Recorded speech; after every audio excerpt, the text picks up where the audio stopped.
ভয়ঙ্কর দাবানলে পড়ছে ইসরায়েল। এবার ভারতীয়দের সকল ভিসা স্থগিত করে দিল পাকিস্তান এবং কাশ্মীরের প্রাদেশিক প্রধানমন্ত্রী চৌধুরী আনোয়ারুল হক ভারতকে হুঁশিয়ারি দিয়ে বলে, পাকিস্তান পারমাণবিক শক্তিধর দেশ, চূড়ান্ত জবাব পাবে ভারত।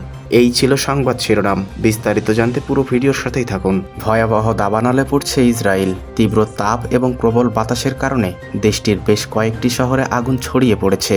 এসব শহরের বাসিন্দাদের ইতিমধ্যে নিরাপদ দূরত্বে সরিয়ে নেওয়া হয়েছে। আগুনের কারণে শহরের সড়কগুলোতে যান চলাচল বন্ধ রয়েছে। লাইনের কাছে আগুন যাওয়ায় ট্রেন চলাচল বন্ধ করে দেওয়া হয়েছে।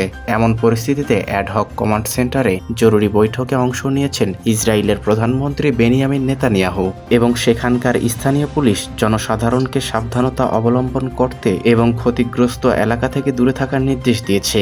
দাবানল ছড়িয়ে পড়া এলাকা থেকে জেরুজালেমে যাওয়ার গুরুত্বপূর্ণ সড়ক বন্ধ করে দিয়েছেন তারা। এবার ভারতীয়দের সকল ভিসা স্থগিত করল পাকিস্তান।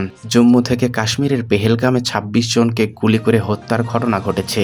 এতে ভারত পাকিস্তান সম্পর্কে উত্তেজনা তৈরি হয়েছে। এ ঘটনা ঘিরে পাকিস্তানি নাগরিকদের জন্য সকল ধরনের ভিসা পরিষেবা স্থগিত করেছিল ভারত। এবার এরই প্রেক্ষিতে ভারতের বিরুদ্ধে পাল্টা ব্যবস্থা করেছে পাকিস্তান। ইসলামাবাদ তাৎক্ষণিকভাবে ভারতের নাগরিকদের দেওয়া সমস্ত ভিসা স্থগিত করে দেয়। পাকিস্তানের সীমান্ত পার করে কোনো অগ্রাসন চালানোর চেষ্টা করলে ভারতকে চূড়ান্ত জবাব দেওয়ার হুঁশিয়ারি দিয়েছেন আজাদ কাশ্মীরের প্রাদেশিক প্রধানমন্ত্রী আনোয়ারুল হক।